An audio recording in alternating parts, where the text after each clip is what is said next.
Today, I'm going to talk about using contribution margin evaluation to offset increasing costs and keep your profit line strong.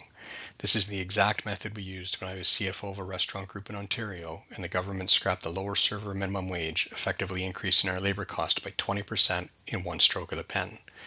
This is just one tool that can be used alongside your forecast or budget and actual variance reporting. You can use this method to improve your profit under any situation. If you're currently running at a 5% profit and you want to be at 10%, you can use this same method to determine what that means in dollars and then find the solution.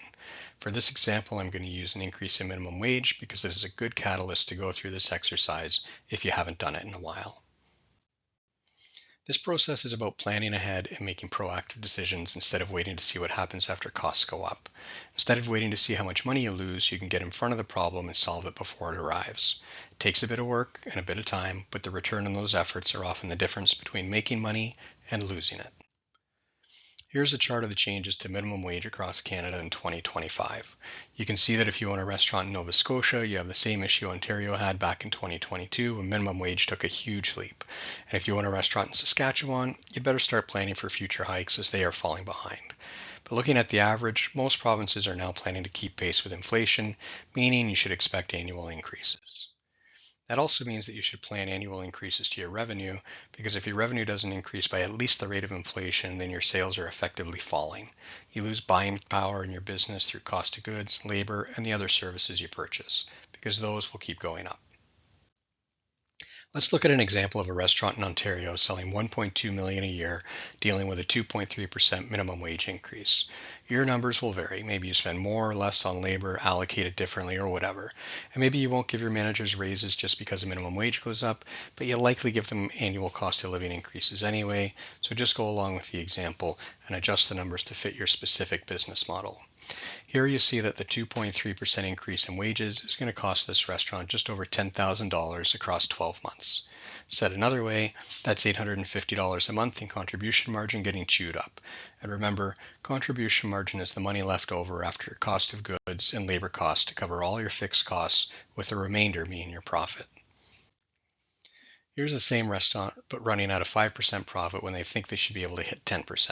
That means they think they should have an additional $60,000 in profit. Clearly a very different situation than our simple minimum wage increase, and in a situation where you aren't facing a known cost increase, but are just struggling with profit, the menu mix analysis will likely only be part of the solution. Whenever you have issues with profit, you want to review all of your overhead or fixed costs and see if you're paying for anything you don't need or no longer use. Especially with the way software subscriptions work, you may be paying for something you used to need but no longer use. And if you take a hard look at your overhead, you can usually find costs that can be reduced. And those will go straight to your bottom line. Then you look at the way you schedule and the menu mix to make up the difference through price increases, recipe adjustments, and labor use. But we're not here to get into all that detail today. This is just about showing you how menu mix analysis fits into the bigger picture of profit, as well as being a handy tool for planned cost increases. To complete a menu mix analysis, you'll need costed recipes. If you don't have accurate costing on your recipes, including beverages, then you're just guessing and hoping for the best with your business anyway, so start there. Then generate the sales data for a given period, we'll be looking at a month, and plug it all into your spreadsheet or software. Then you just need to put in some focused effort evaluating your data. Many of the inventory management software programs out there now can also generate a menu mix analysis report for you. But they're also straightforward to do manually in Excel if you need to, depending on the size of your menu. If you've never done a menu mix analysis by hand and you don't have software to generate a report for you, that's more than I can cover in this short video, but if you reach out, I can provide more resources for you and help you get going. Here's a simplified example of a month in the same 1.2 million restaurant. Here's what you need to know. We've already determined that you need to generate another $850 on the same sales volume with no changes to labor to offset the increase in minimum wage and keep your profit dollars the same. You can do this through an increase in price or a decrease in cost or both. Your job is to go through each item individually and ask yourself some serious questions. What happens to the sales volume of this item if I increase the price by 25 cents, 50 cents, a dollar, etc.? What happens to the sales volume of this item if I change the recipe and reduce the cost? Why is this item a good seller or a poor seller? Is there anything on this menu that shouldn't be?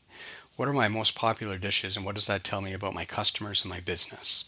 How do I unlock the extra contribution margin I need? Here are two simplified scenarios. If you increase the price of each of the first 4 items by 50 cents, your revenue would increase by $960 a month with no increase in labor or cost of goods, assuming, of course, that the price increase doesn't impact the sales volume of those items. Or you increase the price of 3 lowest selling items by $1 each and have $855. They're already low sellers, so will price matter to sales volume? Maybe.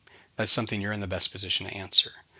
The other side to this process is that if you can't increase prices, you'll need to find ways to decrease costs. Can you make any changes to your recipes to reduce the cost of the dish without reducing the quality and perceived value from your customers?